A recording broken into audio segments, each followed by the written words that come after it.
What's up, guys? Mason the Brock Henderson here, and this is NCIS Season 15, Episode 13, Family Ties. So this one's pretty much exactly what you'd expect out of an NCIS episode. Just kind of the stereotypical NCIS type of case and the stereotypical NCIS type of story going on the outside of the case. There's like this moment where I thought, ooh, maybe something interesting is going to happen with Vance and his daughter, probably because I'm like half asleep right now, and I'm just like, yes, I want this to be something interesting, even though it's NCIS, and it's probably just going to turn into exactly what you'd expect. So, let's talk about this. First of all, we'll talk about the case. Marine turns up dead.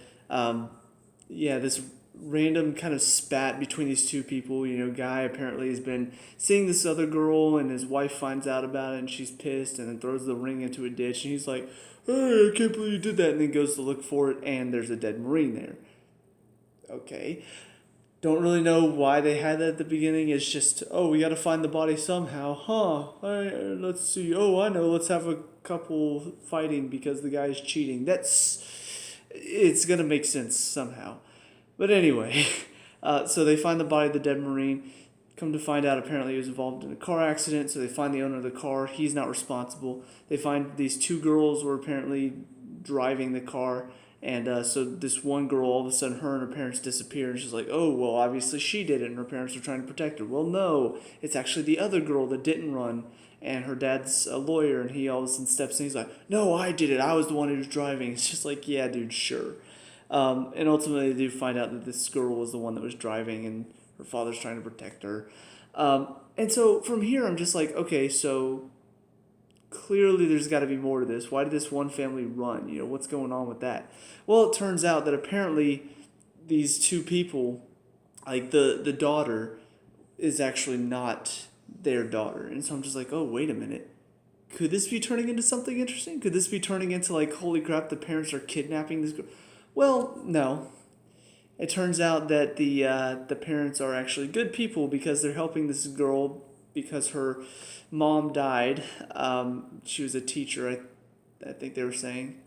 No, she wasn't a teacher. No, her adopted mom was a teacher. That's right. I'm sorry. Like I said, half asleep, kind of get a couple things confused. But her mom was apparently a drug addict. Her dad was in jail, and so her mom dies. Her teacher at the school decides, hey, let's take this girl in because if not, she's just going to get tossed into foster care. And apparently they were not allowed to adopt because of some stupid thing where the dad got into a fight as a kid, and because of that, he's not allowed to adopt a girl. Is that really a thing? Because if it is, that's kind of sad. One misdemeanor at a young age can disqualify you from adopting kids. It's kind of shocking to me. But anyway, so yeah, we find out that apparently, she wants to be with these parents because her dad's in jail and her mom's dead. And so it's just kind of like this story where by the end of it, you're just kind of like, oh, this sucks. She's going to have to go back with him, even though he's in jail. So which means she's going to be put into foster care? Like, what? Why are we doing all this? Why not just let them run? I don't understand why we're doing all this. And then ultimately, she goes to talk to her real dad, and he's just like, okay, fine, I'll sign the papers after having a little bit of a chat with her about her new parents. And I'm just kind of like, what was the point of all of this? What changed at the end of all of this? Not much, really. Things pretty much stayed the same. And then as far as Vance's daughter, that was the part of it that I'm just like, maybe something interesting is going to go on here. All of a sudden, his daughter gets arrested for larceny, and it's just like, ooh, why? Why would you do that? What's going on with that? Well, ultimately, she has this friend that she's been hanging out with, and Vance knows about it. And so at one point, she comes over to talk to Vance's daughter, and he's just like, maybe it's best you not show your face around here again. She's like, got it, message received. And then he closes the door, and she like knocks, and he opens it, and then just all of a sudden blows up on him. She's like, look, your daughter is trying to help me and help me get a good education. And I just want you to say that you need to be nicer to... And it just like blows up out of nowhere. I'm just like, okay, what was that? Ultimately, we find out that Vance's daughter apparently did not rob this store. Apparently, her friend did. And if her friend had one more mark, she would not be able to go to college. So she was able to take a mark and it not affect her future at all, trying to help her friend get into a good college. So ultimately, she did it for a good reason, and it's all happy-go-lucky. And I don't know. Maybe it's because I watch so many shows. This one just doesn't feel like it takes as many risks as some of the other shows do. But I look at this and I see the potential of doing something with this storyline. Vance has been through a lot, obviously. To have one of his kids go off and start robbing stores and dealing with larceny, I mean, yeah, that would be something to deal with. That would be a hard thing to talk about. How do you talk to a kid who's just like going off and doing their own thing, especially as the director of NCIS? Like that's something you have to deal with. That's something hard to deal with. But ultimately, the show just makes it easy because, oh no, it's all for a good reason. She didn't actually rob the store. She just said she did to help a friend. I feel like there's not a lot of stakes in the show at times. And don't get me wrong, it's not like they never do anything interesting, but sometimes I do feel like some of these stories just are a little too happy-go-lucky for me. And maybe it's because I'm really tired right now, but I really wanted something more out of this story. I wanted something with more depth and more meaning to it. And ultimately, it just kind of turned to, nah, there's no meaning to it. She's still a good person at the end of it. The people involved in the case, they're all good people. Nothing bad comes of all of it. Ultimately, everything stays the same. Girl gets to stay with her adopted parents. I don't know. It feels like everything in this episode just wrapped up way too nicely, way too easily for me, and I want something a little bit more than that. So anyway, that's it for this episode. Moving on to the next one. Now on to episode 14, Keep Your Friends Close. As you can probably guess, the next episode is titled And Keep Your Enemies Closer. But anyway, we'll talk about that in a second. Clearly this is built up to be that episode that sort of leaves off on a cliffhanger, takes a break for a couple weeks, and then comes back after we've been like, holy crap, what happened? We need to get back. Come on, let's get back to the show. So on that side of it, I will say I'm a little bit frustrated that they decided to do it. On the one hand, I didn't actually have to experience it because I just watched it and it's actually coming back next week. And so it's not like I had to experience what everybody else did, watching it like 2 weeks ago and then having to wait 3 weeks before you get to see the next one. So on the one hand, I will say this episode is kind of a cliche in that they definitely did it to sort of be like, ooh, what a cliffhanger, guys. Come back in a few weeks and find out what happened next. And sort of like build the suspense and drama. So it does kind of feel like a ploy in that sense. But as far as the episode overall, I thought it was much better. I just got done talking about the last one, talking about how it didn't feel like there was a whole lot of weight to it. Everything, so happy-go-lucky and everything works out. This one felt like there was more weight. I felt like the decisions mattered a bit more and all of that stuff. And part of that is down to the fact that they returned to that case that I've been wanting to get back to forever. Honestly, I had nearly forgotten about it because it's been so long since they've talked about it. But we're finally getting back to the case of the guy who they managed to acquit, but then find out later, after they've acquitted him for a crime that he was arrested for, that he actually was guilty for that crime. And so we do see kind of, it is a return to that. At first I felt like maybe they weren't going to reference it outside of just the fact that they are looking into it and, talking about how Fornell lost his job and, are they going to let him in on what they're doing, trying to find out more about Hicks. But ultimately they do sort of end the episode with the Hicks trial. I am still disappointed that it's sort of been pushed off to the side for the past several episodes. Like I said, I almost kind of forgot about it because it's been so long since they've even brought it up. It's like that one episode happened, we find out that, he's actually guilty, and then we don't talk about it again for the next 3 or 4 episodes. I feel like that's kind of the NCIS way. Honestly, it's kind of the CBS way. You look at Criminal Minds, they tend to do that as well. Bull so far has done that sometimes with some of the stories they've had. So I just feel like that's something on CBS where sometimes something interesting happens. You're just like, I want to know more about that. And then the show acts like, that never happened. Let's just move on to the next episode, talk about whatever's there. And I do feel like the continuity of a show can sort of be ruined in that sense.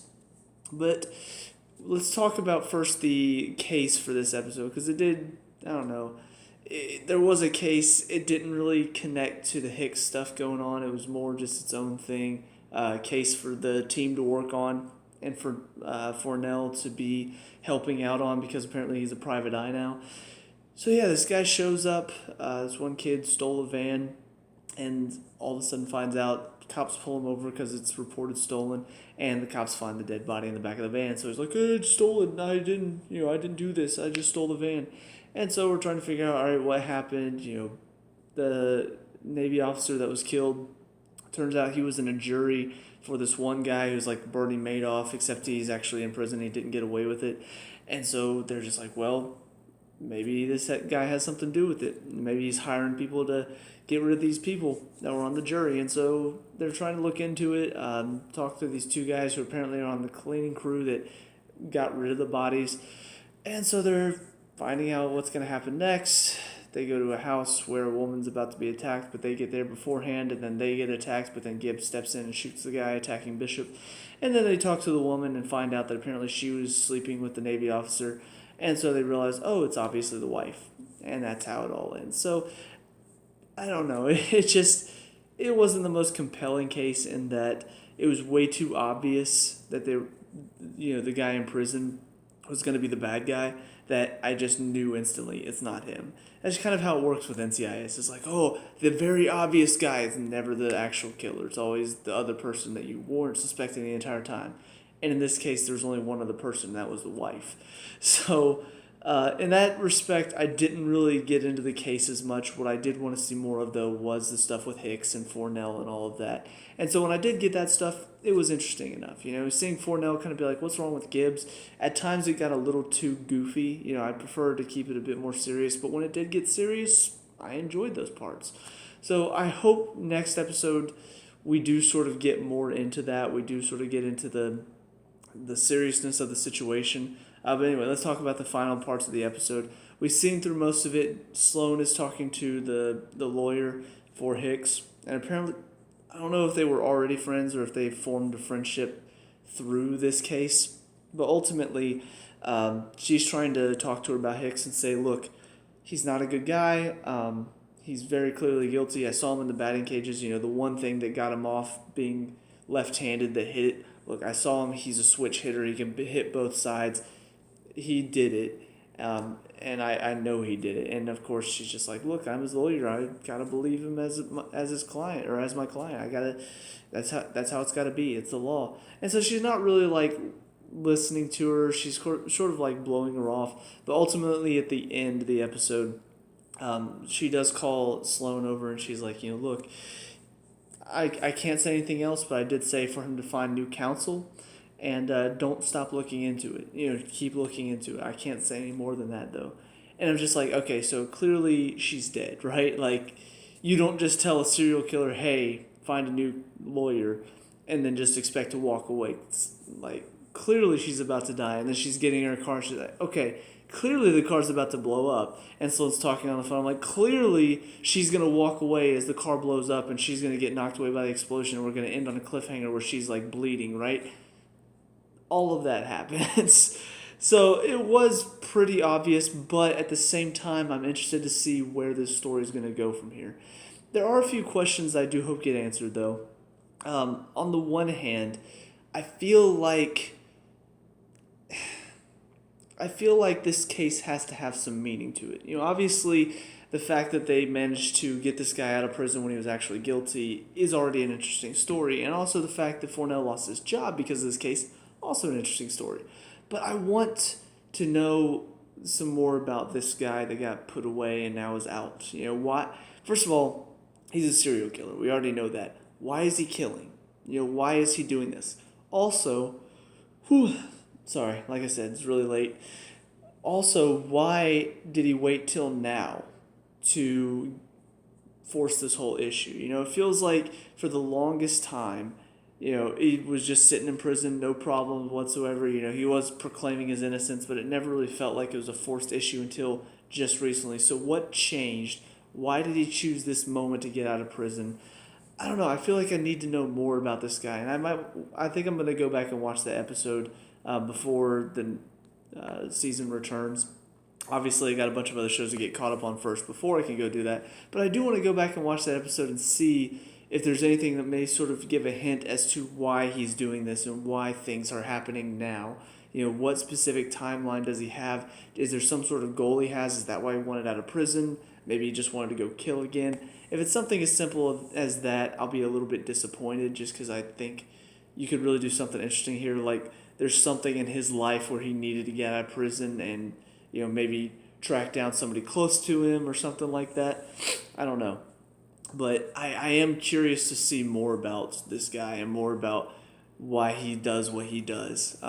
Maybe it's because I watched so much Criminal Minds, but I do sort of get interested in the motive behind some of the serial killers. Why are they doing this? If it's just a brain thing, if it's because of the way they were raised, if it's, this influence in their life, whatever it is, it can be very interesting sometimes. So that's what I'm looking forward to right now. As far as anything else in this episode, the only other thing to talk about really is the jokes that are being made about McGee. At first it was funny because he's like on top of everything. He's doing everything right. He's cracking cases left and right. He's even predicting Gibbs, which never happens. Gibbs is always the one that's predicting everything, and they're like, "Oh crap, Gibbs is here," but McGee just instantly, like, without even looking up, is like, "Dead body, boss," and Gibbs is just like, "Oh, you got ice in the back of your head, McGee," and it's just like, holy cow, how's he doing this? And then it turns out he's been drinking a lot of calf pound. And they're just like, okay, you need to stop, and that's where that joke was going. So I don't know. I thought it would have been more funny if just he kept doing what he was doing. He kept being awesome at things. It's just like, oh, McGee, it's the dad sense. It's the dad sense. That's how you doing it. You got really good. But instead they turned it into a calf pound joke. And I'm just like, oh, okay. That's the end of that. But yeah, overall, these two episodes, first one wasn't that interesting. Second one, a little bit more interesting, but still kind of predictable at the end. And ultimately leaves us with a cliffhanger where I'm just like, you're going to make me wait to find out what happens next, you jerk. So I am looking forward to seeing what's going to happen next. Hopefully we're going to see more of Hicks in the next episode.